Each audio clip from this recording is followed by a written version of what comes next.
Good morning, everyone. I'm Charlie Bourne, practitioner for today, and it's our pleasure to have Reverend Andy Torkelson here today speaking.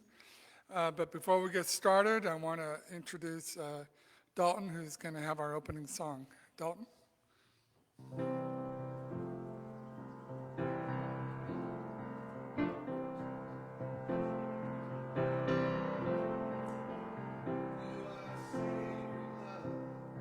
Sacred love is all that you are. You are sacred love. Sacred love is all that you are. You are sacred love. Sacred love is all that you are. You are sacred love. Sacred love is all that you are. Show the way, God, show the way. I want to live in such a state of grace. Lead the way, God, lead the way. I want to live in such a holy place. Such a holy place. 'Cause you are blessed in peace. Blessed in peace is all that you are.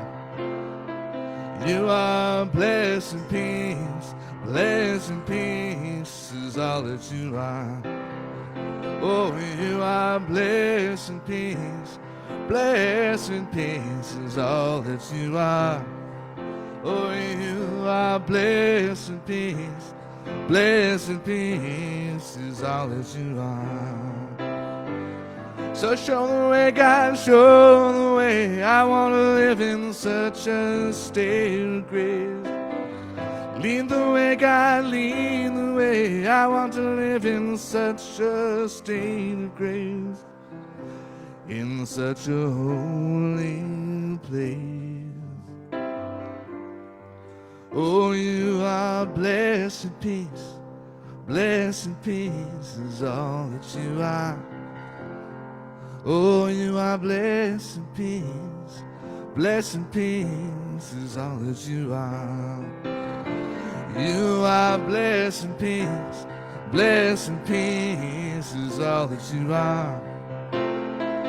You are blessed in peace. Blessed in peace is all that you are. So show the way, God, show the way. I want to live in such a state of grace. Lead the way, God, lead the way. I want to live in such a holy place. Show the way, God, show the way. I want to live in such a state of grace. Lead the way, God, lead the way. I want to live in such a holy place. Such a holy place. Ooh.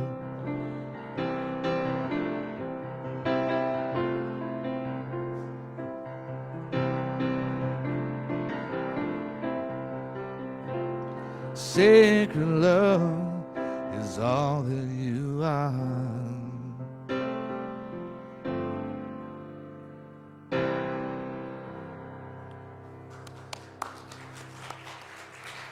Thank you, Dalton.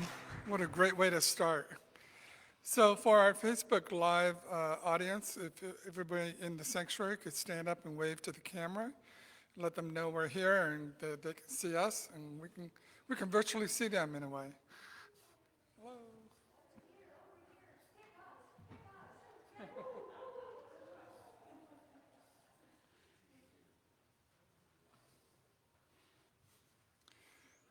Great, now it's throughout the world right now. So once again, thank you for coming today. We really appreciate it. And want to thank the ushers and the greeters and everybody who showed up early today to get the sanctuary opened and ready. And also we want to thank our musicians, Judy and Dalton, for being here today. Thank you very much. And then this is an all-male show except for Judy, because we have the pleasure of Reverend Andy Torkelson here today for our talk. And so I really look forward to it. And then he's going to be giving an announcement about his workshop this afternoon. And I would just say before he does that, I've been in 2 of his workshops, and I'm absolutely captivated. He makes you think, he makes you want to contribute and be part of the group conversation. And so really, really valuable. I think he's an excellent teacher. So if there's anybody new today, we do have booklets in the back and with information about the center. And if you're new and you want to have a tour of the grounds, just let us know and we can do that.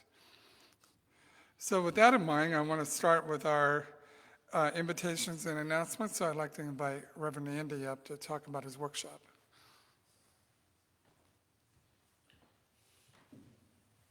Good morning. So great to be here today. Thanks for having me. So we're going to be, the name of the workshop after the service is called The Metaphysics of Hope. And I'm sure that most of you are longtime students of New Thought metaphysics and religious science and Ernest Holmes' work. And what's interesting is that when you begin to receive your religious science or New Thought education, hope is one of those words that you're taught to be very careful with. And the reason for that is because when it comes to setting our intention and wanting to heal and to manifest and to work with the law, we're taught to be very direct and very disciplined and very intentional, and hope is too squishy and too warm and fuzzy for that. I think Holmes felt that in terms of manifestation, it wasn't direct enough, it wasn't empowered enough. But I would argue that Holmes' work, primarily the Science of Mind textbook, I would say that the wallpaper, the backdrop of the entire work is covered in hope. And I have a concordance of Ernest Holmes' writings, and when you look up the word hope, you find it's very sparse there. But I believe that he talks about hope all through his work. And so what I want to do this afternoon is to bring some of that out, some of his words out, and talk about it. Because I really believe that in order to get our foot in the door of change and healing and manifestation, we have to make friends with the idea of hope, and it's something that we desperately need to grab hold of. And I feel very passionately about hope, and so I hope I know that you will join me. No, I'm looking forward to whoever feels led to be here will be here. And one of the things Charlie mentioned is that I love workshops and classes to be very interactive. And so I have a belief that we are smarter than me, you know what I'm saying? And so I love to bring all that smartness out with everybody. So thank you very much. Thanks, Charlie. So the workshop will be here in the sanctuary starting at 11:30. So if you're listening to this on Facebook Live, you have time to get here. After our service, you can run down here. But anyway, it'll be 2 hours, a 2-hour workshop. So a few other announcements. We have a Let's Match the Funds campaign. We had an anonymous donor contribute $5,000 to help with the air conditioning unit in the pavilion, which went out. Because of COVID, we just kind of put that off for a while because nobody was really going in there. But now that we're coming to the season where we're going to be using that pavilion again very soon, we want to get the air conditioner set up.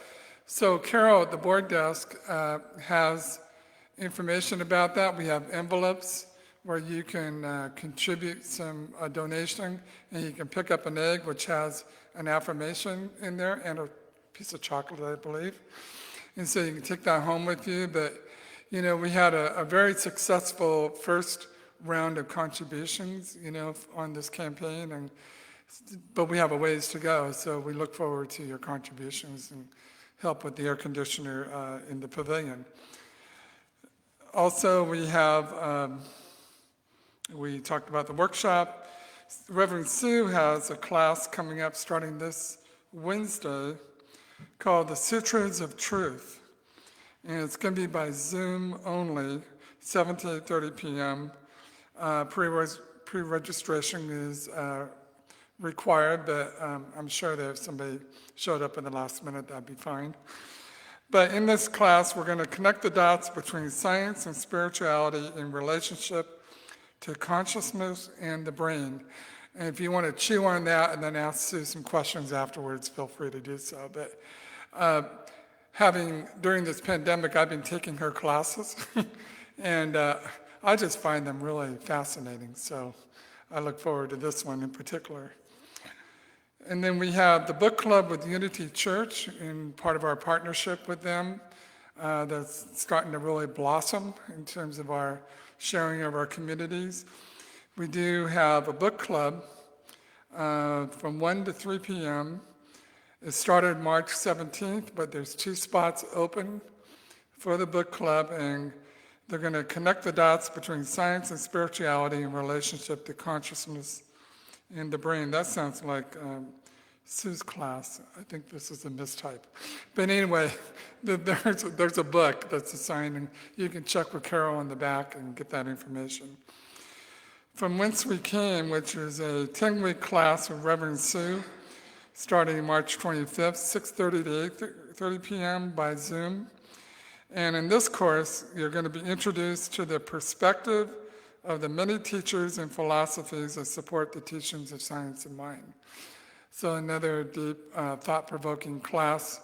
And you know what's really fun about a Zoom class is you can't really be shy. I mean, you're right there.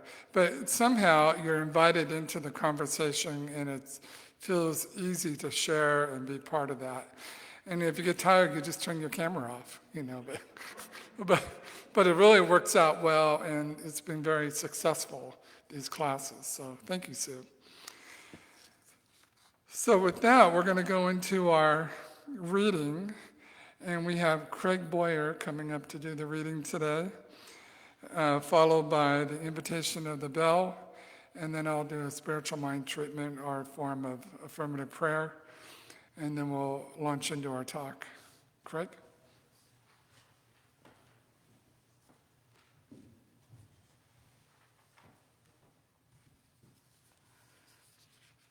Faith is a form of love. When we have faith, we have hope for the future.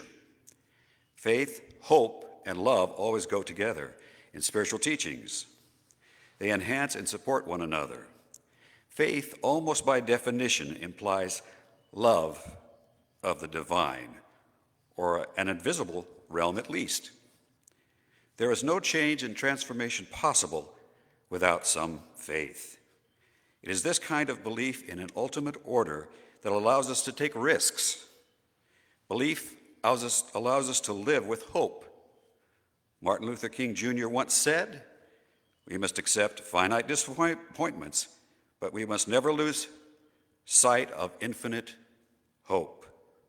We are sustained on our journey by intuitive love of the sacred dimension of life, all across cultural and intellectual borders.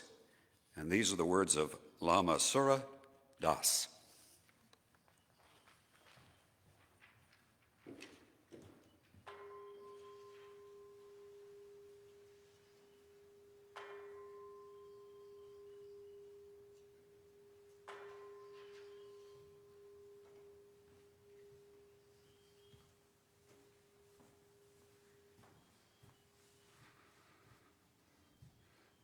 Please join with me in knowing that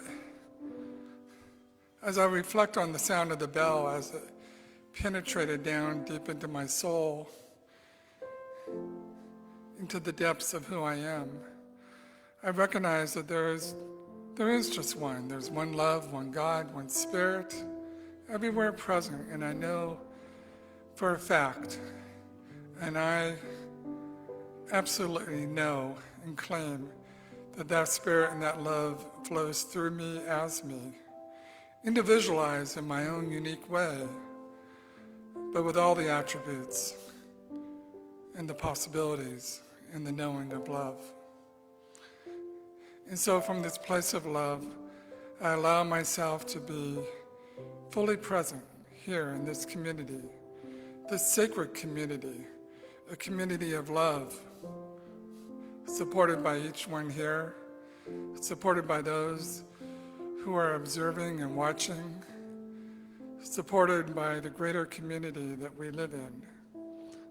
And so I know for a fact, and I claim that we are a beacon of light, a beacon of hope, and a beacon of change, an invitation for change. So I claim for myself in this moment here today that I am that. And I allow myself to be thankful and grateful for today's talk by Reverend Andy as he shares his hope, his words, and his wisdom based on his knowledge and his understanding and his deep connection with Spirit. So I give thanks for today and for this community and for this knowing as I release these words into law, knowing full well it is so, and together we say, and so it is. Reverend Andy.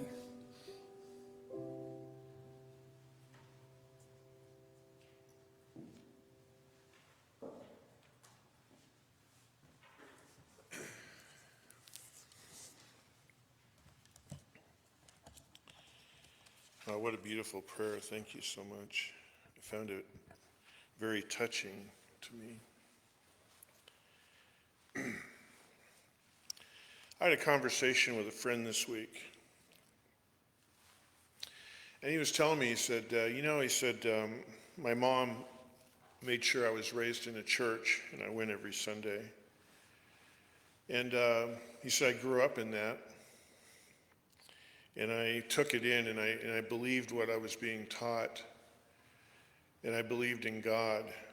We were kind of talking about the idea of being a believer or an agnostic, atheist, whatever. Kind of talking about that. He said, I always believed in God. And then when he got to be a teenager, he started to go out and do his dirt, and some stuff and explore and get himself in trouble, and took his life into an unfortunate direction for a very long time into, middle adulthood. And then he began to restore his life. And he said, when he looks back, and he was talking about his relationship with God during the time that he was out there, as we would say, running amok. And he said he got to the point where he said, I always believed in God, but I wasn't sure God believed in me. I found that to be so powerful, that thought. And, in Charlie's prayer just now, in New Thought and Metaphysics, we say God is all there is. There's no place where God is not. And we dwell within God, and God dwells within us. And when I heard my friend tell me this, I had in my mind, I had the reverberation of Holmes. And I'm not even sure what Holmes sounded like, but I had the reverberation of this voice where this is what energized Holmes to put together such an optimistic philosophy. Because it's like, how in the world can you think that God doesn't believe in you or God doesn't believe in us? But I think that in my own experiences and in my own life and working with people, I would say that at times that's incredibly common. I almost think believing in spirit or God or a higher power, whatever you want to call it, I think it's almost dialed into us somehow. But the fact that, somehow this construct doesn't believe in us. So I walked away from that conversation with my own religious science ideas whirling around in my head and listening to what he said, and I thought that was so well put. And I'm a visual learner, and so I always have to put something to some kind of a visual or story or whatever. I was having these very tactile thoughts about my children when they were little, and now my children are all in middle age, and so, but I will never, I think as long as I live, there are certain things about having little kids that you share your life with and that you love and who love you.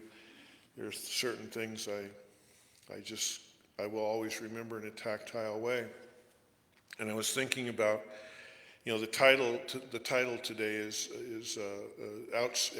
open arms or outstretched arms, open arms. And I was thinking about my little kids, and when they would be at nighttime, they would be so wound up, especially around extended family events like holidays, and the house is all lit up and there's lots of noise, there's lots of chaos, and our little kids are running around. And pretty soon you look at them and you can tell, it ain't no good anymore. They're really getting tired and they're really getting cranky and they're starting to throw stuff and they're throwing themselves on the ground and they're throwing their toys and they're not getting along and they start to become kind of selfish and stuff. And it's just that they're so tired. And I remember walking over, talk about open arms, the open arms, and just say, come here, honey, come here, just come to me, let me hold you, you're tired. No, I'm not tired, I don't want to go to bed, just come to me. And they go, and they finally, maybe they hit their head in the corner of the wall or something, then they just start to sob and cry and wail, and it's all coming down. And so once again, you come over, and at that point, they're so miserable that they finally surrender, and they hold their little arms up, open arms, and your open arms take their open arms. And I remember, this is the tactile part, holding them, that heavy breathing and sobbing, because they're going to sob on your shoulder for a while, and they're all snotty and sweaty, and you're holding them, and they, and you're just holding them, and you're literally feeling their body release and release and release.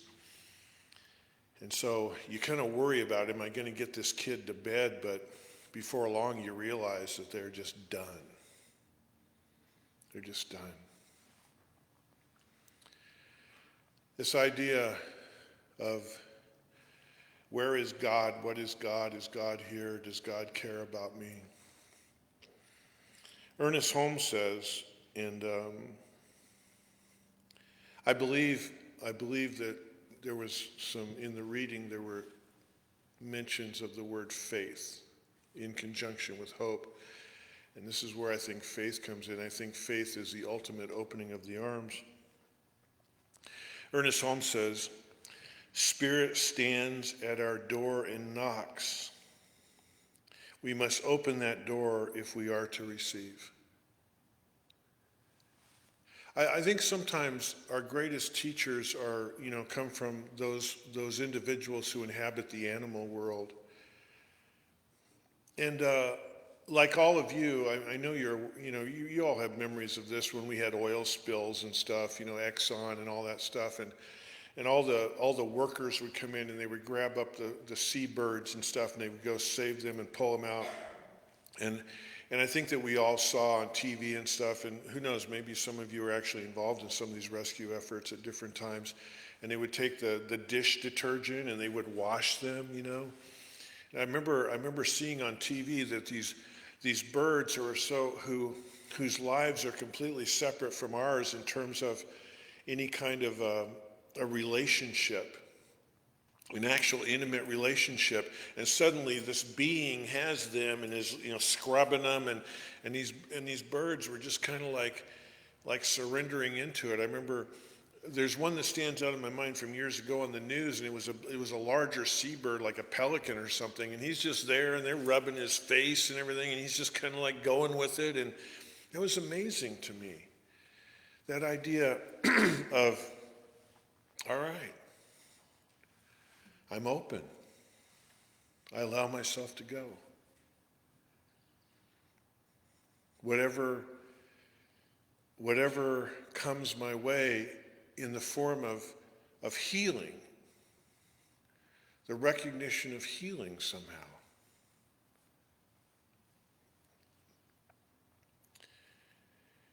As a counselor, I'm trained in a theory called stages of change. And there's 5 stages of change that have been identified by somebody who was a PhD a long time ago. I don't know who they are. And the stages of change, and this helps because when you're working with people, you're supposed to try and identify kind of where they are in stages of change. And the first one is pre-contemplation, followed by contemplation, and then preparation, action, and maintenance. And I think that the open arms, I think the faith comes somewhere around this area of preparation and action. Preparation and action. Because action requires us to open the door that Holmes is talking about. Action requires us to be that child and to surrender. We don't think of surrender as an action, but I think in terms of spirituality, it very much is. To let go of whatever limited thinking I have and to give myself over to the idea of healing. And the reason this is so incredible is because, and I was mentioning to someone this morning, that when we step forward and we decide that there's something in our life that needs change, or there's some healing, or there's some way we've been living for a long time and it's not working for us anymore, or we're sick and tired, or we've been taken to our knees with something, once we get into this idea of how do we live and what might we need to surrender into, we all as human beings, it's typical for all of us to do a pushback. And I get it. You're talking about how we're living. We're not talking about algebra here. We're not talking about, European history or something. We're talking about how I live. We're talking about some of the stuff that maybe we learned from our mom and dad or has been in our family for a long time. Healthy, unhealthy, whatever. Have that conversation. Begin to formulate a way forward. We become defensive about that. What is the kid afraid of? Losing control. Something's going to happen in the house and I'm not going to see it. I want to keep on playing. I want to keep on going. I want to assert my authority. I want to assert my energy. They call it the terrible twos for a reason. Once the ego gets going, oh my God. It's like trying to corral the Tasmanian devil. And so to come to the child and say, honey, if you just open your arms, you can open up to a healing of some kind. Years ago, I watched my wife Judy do something that was amazing to me.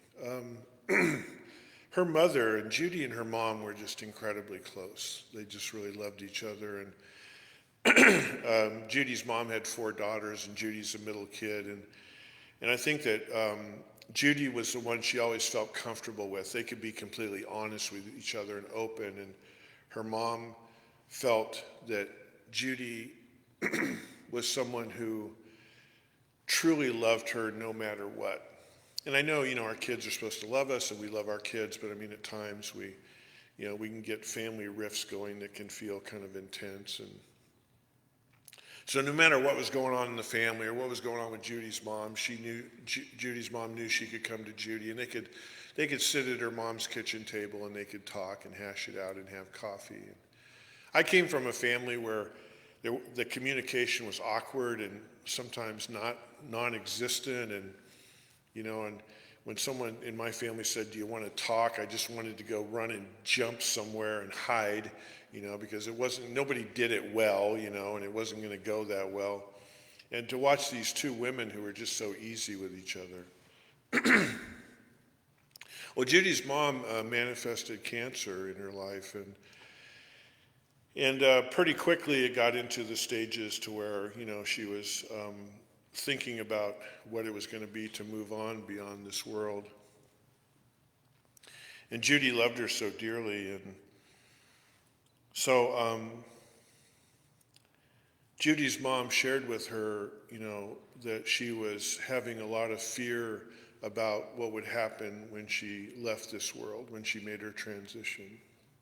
Judy's mom had been raised Catholic, and I think that I don't want to talk disparagingly about Catholicism, but there were parts of Catholicism that actually concerned her mom, about, what's going to be and is it all going to be okay and everything. So Judy went and found a book by Sylvia Browne, one of her books, that speaks of what happens when people pass over. There's quite a bit in the book. I don't know if the whole book is about it, but there was a big chunk of it. And this is what's really amazing, and for any of you who are Sylvia Browne fans, and she has a lot of fans, and she has a great movement. No offense, but Judy was never a really big fan of Sylvia Browne. But she knew, but Judy's the type of person who reads everything, she reads toothpaste boxes. I mean, she just reads everything. And so anyway, she'd read a lot of Sylvia Browne, but, it didn't really speak to her. But she knew that this one book had some stuff in there that she thought her mom could soften to, could resonate with. And so Judy would go over, and all the rest of the family, hospice was involved, and they're giving her medication, and they're dealing with everything, and she's being moved around, and people were spending the night with her, and making sure everything was taken care of, and everyone had their kind of little job. And Judy would come, and she was involved in that too. But at some point, once the family left and once the hospice nurse left, Judy would get the book, and her mom would sit quietly, and Judy would read to her about what it was to pass over.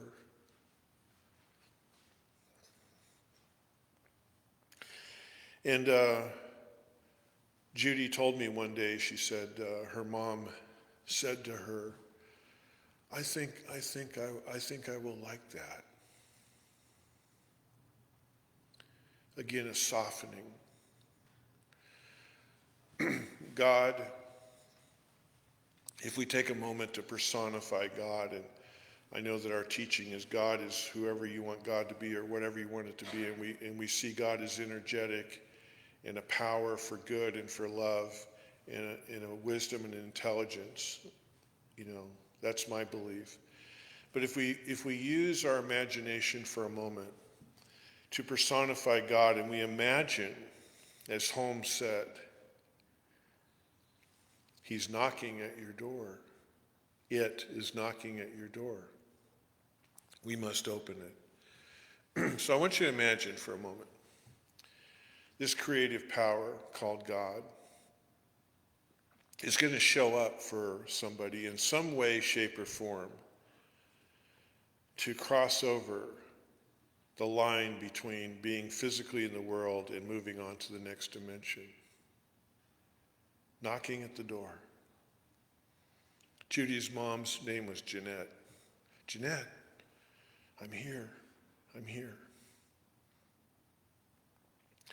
And for Jeanette to be able to to stand up and to walk to that door and open it and open her arms up. Imagine just for a moment what that opens up in terms of the idea of isolation and loneliness and trepidation and fear. To be able just to let go. Let go. Because as a minister, I came to believe, and I ran a church for 10 years, and so that was my job for 10 years, where I came to believe that, I believe that transition is a form of healing. I came to believe that. Now, maybe people don't believe that, but I do. I've got this diagnosis, and I want a healing, and I want a healing, and I want a healing. I want it to look a certain way. And that's cool. I support that. But I have been present in too many situations where the most powerful healing imaginable took place through the process. And I watched Judy walk that process with her mom to make it okay for her mom to go to the door.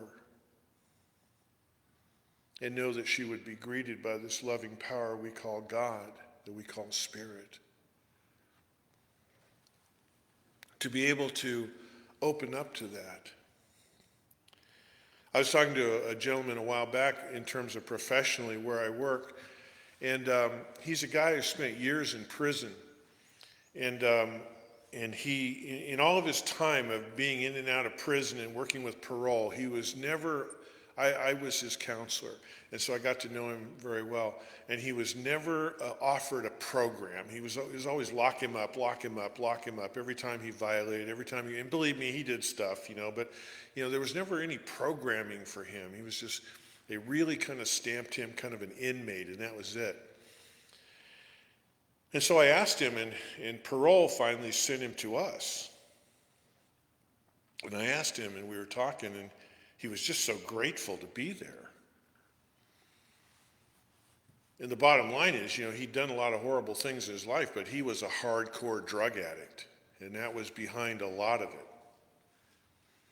And I said, what happened? You've never been offered a program before. He said, the last time I got violated, he said, I would get violated, and I'd go into the office with these guys because you always have an interview when they violate you, once they arrest you and stuff. He said, I'd go in there and I'd be running some kind of game on them, right? Running some game. I didn't do it. You got the wrong person. What's up with you? He would be combative. He would do all that stuff. And he said, this last time, he said, I went in there, and he told him, he said, look, he said, I know you're going to send me to prison, but once I get through with that term, can you find me a program so that when I come out of prison, I can go into some kind of programming? Please. I'm a drug addict, and I got to. I'm done. And so they called him back a couple days. They were holding him in county jail. Called him back in a couple days. They said, we're not going to send you to prison. We're going to send you to a program. And so I said to him, what caused you to enter that meeting differently than you ever had before? He said, Andy, he said, I had fallen to my knees. He had a son who he dearly loved. And they were starting to kind of get something back together. And he realized what he was doing to his son and to himself. And the mother of the child had her own issues and was long gone in the wind somewhere. To this child, this is all he had was dad. And he loved his dad. He said, Andy, that took me to my knees. He said, I had never surrendered like that before. I'm done. The power, this power that we have of being willing to open ourselves up, however we do it, to Spirit. Holmes says, Spirit stands at our door and knocks. We must open that door if we are to receive. To be able to open it, we must believe the Spirit is indeed in our presence, always. That's what Charlie's prayer was. Spirit is present always. And we must leave ourselves open to a conscious influx of Spirit. Leave ourselves open. In religious science and New Thought, in our teachings from people like Holmes, they talk about, there's a saying that, I know what I want. I want this type of healing. I want this type of transformation. I want this type of change. I know what I want. But I don't know how to get there. I don't know what that's going to look like. So in New Thought you hear, I don't know, but Spirit does. You see, that's what this is about. Judy's mom, the kid who's too tired, the pelican who's getting the oil wiped off him, the inmate who comes before parole. I don't know what it looks like, guys, but I got to do something different. I don't know if you can keep me out of prison, never been out of prison, don't know what that looks like, don't know how it's going to happen, but sign me up. That's what release is. And this is the way Holmes defines faith. A lot of religious teachings is, I have faith in God. Religious science is, I have faith in God's process. I have faith in the synchronicities. I have faith that once I open myself up, this loving universe will come in, pick up the kid, hold the kid, let him cry himself out. Love you. I love you. We're going to get there. Judy's mom, it's okay. We're going to get you there. There is no damnation. There is no hell. There is not a God that says, I don't know if I believe in you, or I don't know if I'm going to put energy into you, or I don't know if you deserve to go to heaven, or I don't know. That's not the case. It just simply is. Yes, my beloved, it is done unto you. Yes, Pelican. Yes, kid. Yes, Jeanette. Yes, inmate.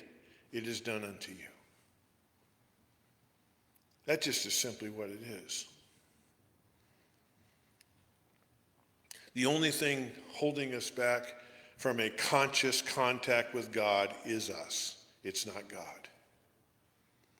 To begin to see a universe that is for us and not against us. To be able to trust that universe, trust that love, trust that acceptance. There is no scoreboard anywhere that eliminates us because we've done too much dirt. It just doesn't happen. That's not the way it is.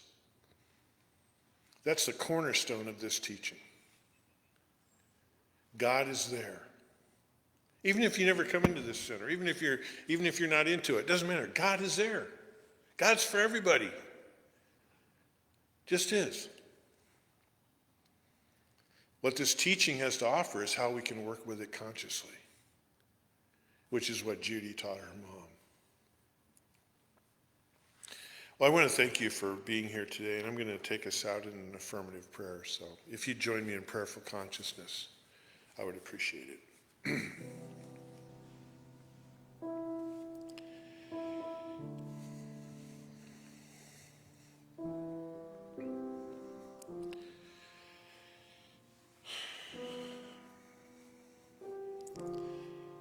I am so moved by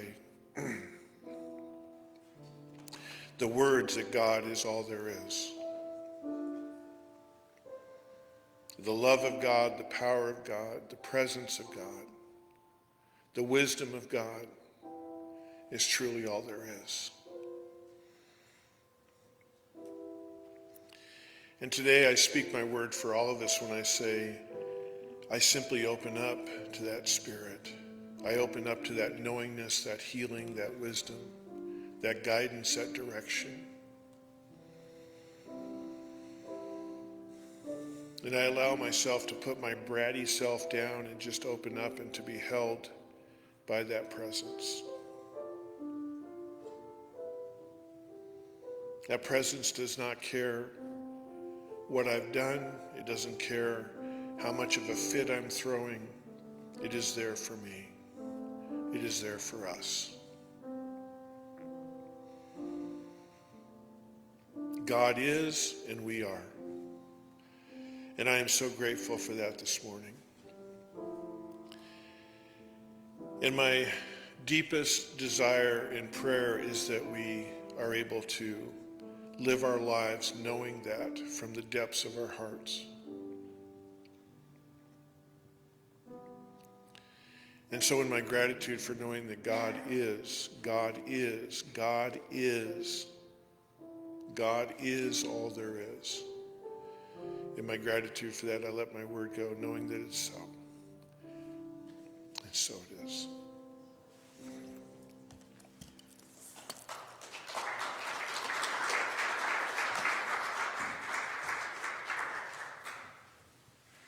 Thank you, Reverend Andy. That was very powerful. Thank you. So we're going to have our closing song with Dalton, and then I'll come back up and we'll do our offertory and a closing affirmation. Dalton? Blessed always,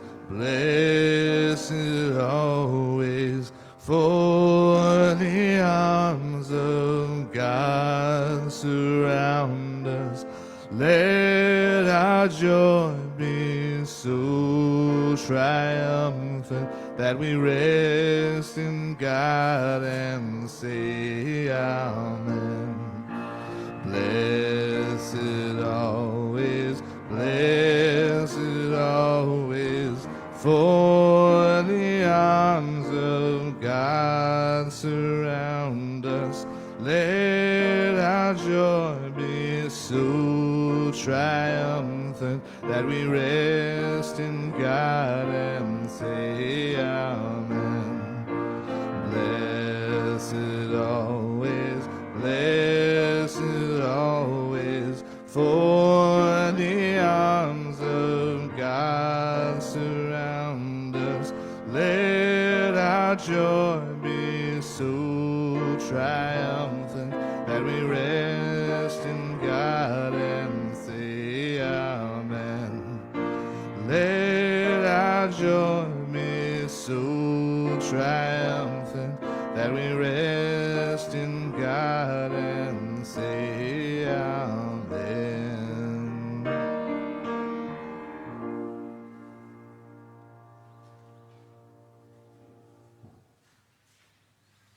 Thank you, Dalton. So for our offertory, because of the COVID, we don't pass around the baskets, so the baskets are on your way out. And so feel free to drop something in there, and we really appreciate it. And also for those online, you can check our website. There's ways to contribute that way, various different ways. But, on behalf of the center, we really do appreciate everything that you give and help support this center and help support our presence in the community and the teachings. And so we are, even though we're in a pandemic mode, we're coming out of it, but we have been very active throughout this time period and having the services and having classes and so forth. So I just know on behalf of everyone here at this center, it's extremely appreciated, and thank you.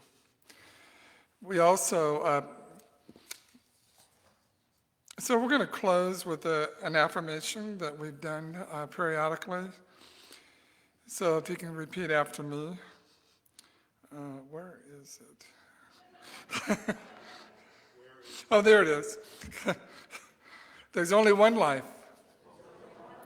That life is God's life. That life is perfect. That life is my life now. Now with a lot of gusto. There is only one life. That life is God's life. That life is perfect. That life is my life now. And so it is. And have a great day, and remember the workshop at 11:30. I think there's time to go to Starbucks and get back here in time. So thank you so much.